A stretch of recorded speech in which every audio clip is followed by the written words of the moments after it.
les 123 concurrents se sont élancés hier de Saint-Malo. Et premier rebondissement au bout de quelques heures de course, Armel Lecléache a été victime d'un incident sur son bateau. Le vainqueur du dernier Vendée Globe a dû attendre un bateau d'assistance pour réparer une pièce défectueuse. Une réparation qui lui a coûté 2 heures. À l'heure actuelle, c'est Sébastien Josse qui occupe la tête du classement. Voilà pour l'essentiel de l'actu sportive. Excellente journée. L'invité du jour. Il est 7h45 et le 26 novembre prochain, ce sera le coup d'envoi d'une nouvelle campagne hivernale pour les Restos du Cœur. En interne, tout se prépare et il manque parfois de bras. On va en parler dans un instant avec nos deux invités ce matin. Gérard Bouchot, bonjour. Bonjour. Et merci d'être avec nous ce matin. Daniel Blanchard, bonjour. Bonjour. Et merci d'être avec nous également. Vous êtes les co-responsables du centre d'approvisionnement, notamment situé avenue de l'Europe à Montluçon. On le disait, cette campagne hivernale, évidemment, c'est le cœur de l'action des Restos du Cœur. Tout cela se prépare comment du côté du centre de l'avenue de l'Europe? Comment on prépare? On essaye de tout au moins d'avoir l'entrepôt garni pour commencer les premières préparations.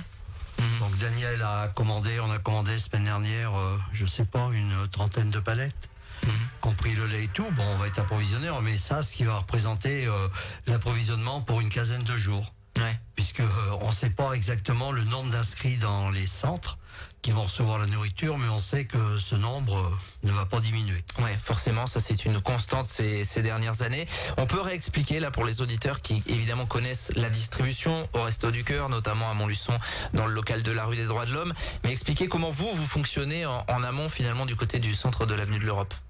On fonctionne, c'est les centres de distribution qui nous envoient le nombre de personnes inscrites. Donc on travaille avec les inscrits. Et là-dessus, on a un logiciel qui s'appelle Navision qui prépare ce qu'on doit mettre au centre, c'est-à-dire ce qu'on met. Ça peut être c'est des produits, c'est les produits d'accompagnement, des légumes, c'est des pâtés, c'est les plats cuisinés. C'est des produits surgelés, c'est des produits frais, donc les produits frais qu'on appelle le bof, qui est le beurre, non pas le beurre, les œufs, les yaourts, le fromage. Voilà, c'est ce qu'on prépare. Donc on essaye de préparer pour livrer au centre. Il faut savoir que les gens au resto, normalement, ils ont un repas équilibré. Ouais. Donc s'ils ont, je prends un centre qui a 600 personnes inscrites, et on va préparer pour 600. Sachant que le centre, on lui envoie la commande qu'on va lui mettre, il peut refuser certains produits en disant, je veux plus de petits pois carottes parce qu'il m'en reste encore. Et puis c'est le lait, c'est tout. Et toutes les semaines, c'est comme ça. On se rend pas compte de cette logistique évidemment, puisque les gens, comme je le disais tout à l'heure, pensent surtout distribution, mais c'est assez énorme. C'est énorme parce que il faut préparer, il faut livrer aussi. Donc c'est-à-dire qu'en campagne d'hiver, on va les livrer tous les jours. Sachant qu'on a dans l'Allier... On a 21 centres. 21 Donc centres. la distribution s'effectue du lundi au vendredi. Donc il faut tous les jours être mobilisé. Ouais. C'est ça. C'est-à-dire que oui, il faut tous les jours mobiliser, non, mais tous les jours qu'il y ait des chauffeurs. Donc c'est pas les mêmes qui travaillent tous les jours, sachant qu'on livre que les matins pour faciliter, pour une facilité. C'est-à-dire qu'on livre les matins, ce qui permet l'après-midi de recharger les camions pour le lendemain. Et les préparations, on essaye de on travaille le vendredi matin. On travaille le vendredi matin et le lundi matin. Et normalement, dans ces deux matinées, en prenant à 8h, en finissant à midi, sachant qu'on fait comme partout la pause café et tout, que on n'est que des bénévoles, on n'est pas des salariés, on arrive à préparer tous les centres.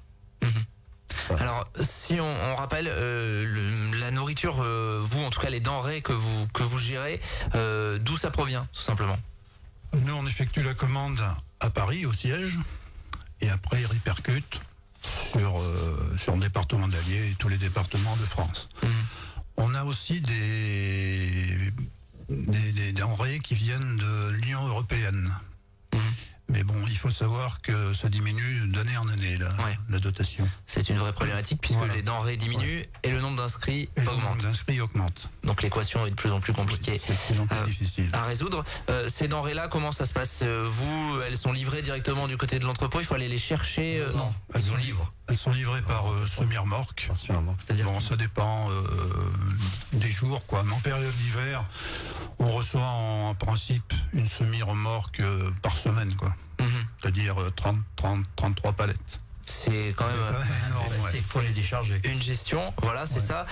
D'où la nécessité d'avoir des bras un petit peu. Puis donc, il faut savoir aussi que dans les produits qui nous viennent, il y a aussi ce qui est les dons des gros industriels. Oui. Qui sont des entrepôts d'opportunités où il y a souvent des gâteaux, il peut y avoir des légumes d'accompagnement, il peut y avoir plein de choses qui proviennent d'industriels. Mais là, c'est pareil, faut aller les commander, faut les faire livrer, puis il faut faire attention aux dates, entre les DLC, les LUO, enfin, les dates et tout. Donc c'est toutes les semaines, quasiment. Le lait, ça, on compte pas le lait, là, hein, parce que le lait, il nous faut combien? Il nous faut 7 à 8 palettes de lait par semaine. Ouais. Donc c'est petit, hein, parce que par rapport à ce qu'on voit d'autres gros centres, c'est petit. Mais enfin, ça fait quand même 8 palettes de lait, 8 palettes de lait à se passer dans les mains. Alors concrètement, cette logistique aujourd'hui dans les locaux de l'avenue de l'Europe, elles sont gérées. Vous êtes combien de bénévoles? On a à peu près une petite dizaine de préparateurs et on va dire une dizaine, entre 10 et 15 chauffeurs-livreurs. Et un salarié qui nous fait les papiers à 26 heures. Oui, Un jeune aussi, qui est embauché je ne me rappelle plus. sous un Service contrat civique PEC. peut-être. Oui. Je sais pas, enfin il y a tellement de contrats maintenant que bon, c'est sous un contrat, voilà. Donc nous en définitive on est là pour gérer le dépôt, mais oui, on devrait rentrer un peu dans les papiers, Navision et tout, mais on n'a jamais le temps de tout regarder, quoi, parce que si on travaille pas avec les bénévoles qui viennent donner un coup de main, on est perdu. Puis bon, le but, nous, oui, c'est de travailler avec les autres. Concrètement, donc il vous manque des bras, on a bien compris, avec tout ce travail à réaliser. Voilà, l'appel aujourd'hui, il concerne qui? Vous recherchez pour quel genre de tâches? Alors, on recherche deux sortes.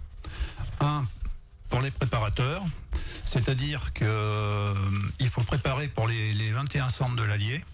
Donc ça va de l'ambiance, des raviolis, comme a dit mon collègue, en passant par le surgelé, les œufs, le beurre et tout ça.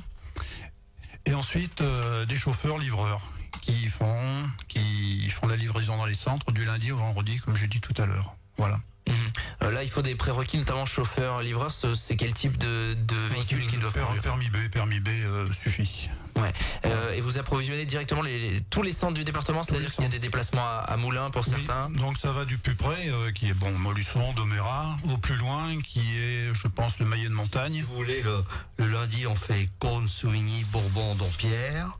Le mardi, on fait La Palisse, Saint-Germain, Varennes et qui c'est l'autre? Et Saint-Pourçain, Varennes, Saint-Germain-la-Palisse. Le mercredi, on doit faire Uriel, Domérat et Moulins-Isère. Le jeudi, je pense que le jeudi, il n'y en a pas. C'est Montluçon, donc Montluçon ils viennent chercher aussi, parce que Montluçon vient chercher, et Commentry aussi ils viennent chercher dans des camions. Et le vendredi on fait Ghana, on fait Vichy et on fait le Maillet de Montagne. D'accord. Donc ça c'est toutes les semaines. Aujourd'hui, concrètement, vous êtes un peu juste en termes d'effectifs? Oui, on recherche en gros, si on avait 5 à 6 préparateurs et autant de chauffeurs, ça serait déjà bien pour effectuer la campagne d'hiver. Parce qu'on est juste en plus, et puis bon, on est comme tous les bénévoles qui viennent, on prend de l'âge. Donc oui, c'est pas évident de trimer. C'est vrai que la préparation, c'est un travail un petit peu physique quand même. Mais bon, on n'est jamais tout seul, on est toujours 2-3 ensemble et puis on s'entraide s'il y a des femmes. Les gens, ils prennent le papier de la commande, par exemple pour Sérilly, ils ont les codes. Donc il y a un circuit dans l'entrepôt où on prend les codes là, puisque les produits de l'Union européenne doivent être différenciés. Sinon, si un jour on est pris à pas les différencier, on peut être, on pourrait ne plus avoir de produits de l'Union européenne. Donc les gens prennent leur feuille, ils regardent 1502 sardines, 5 boîtes, un colis, je sais pas, 3010 choucroute, 2 colis en 4 quarts, un colis en demi et tout, voilà. Après, il y a des gens qui passent leur matinée à faire en premier les fruits et légumes, c'est-à-dire des pommes de terre, des légumes d'hiver, des légumes divers, des pommes ou des oranges, plein de choses. Ils font aussi le frais qui est les yaourts, les fromages en portions, les petits suisses et tout. Et il y a aussi d'autres personnes qui préparent le surgelé. Surgelé, ça peut aller des poulets au steak haché, aux côtes de porc, aux jardinières de légumes, aux poissons cuisinés. Concrètement, il faut pouvoir donner combien d'heures par semaine? C'est ça, c'est la volonté de chacun? Tout à fait. Il n'y a pas d'heure de prise de service, il n'y a pas d'heure de fin. Donc personne badge, comme on dit. Si la personne veut venir, si la personne veut venir à 9h, elle vient à 9h. Elle veut repartir à 10h, elle part à 10h. Mais une chose importante, c'est qu'on n'est pas en contact avec les bénéficiaires, nous. C'est important, certains préfèrent, hein, Oui, parfois. certains préfèrent, oui. Donc il faut bien le dire qu'on n'a aucun contact avec les bénéficiaires. Alors, on est une bonne équipe parce que moi, franchement, je suis co-responsable avec Daniel. On s'est connus au Resto du Cœur. On s'est jamais connus avant, hein, ni par non, jamais fréquenté avant. Et puis d'autres personnes qu'on a rencontrées. L'ambiance est très bonne. Hein. Enfin, moi je trouve que voilà. On le disait quoi, pour faire. On a l'esprit Coluche. Alors bon, pour les jeunes, ça doit les faire rire, mais pour les personnes comme nous, non, ça nous fait pas rire. bon, alors en tout cas, vous organisez une réunion d'information hein, pour les gens qui veulent vraiment être un petit peu plus... voilà, vous posez les questions concrètement, ça se passe où et quand? Alors toutes les personnes qui sont intéressées peuvent venir vendredi 9 novembre à partir de 17h30 au siège 34 avenue de l'Europe, en face de la bière La Lubie, sans faire de publicité. Ça peut être le point de rendez-vous, effectivement. Effectivement, c'est sur cette zone-là, à proximité du conservatoire notamment.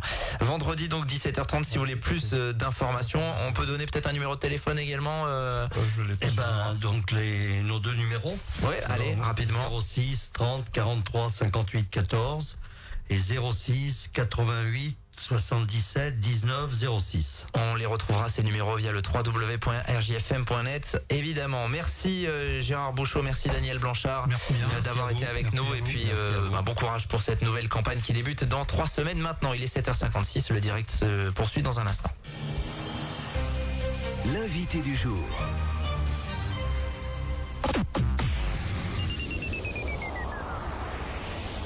L'auto géant de l'AS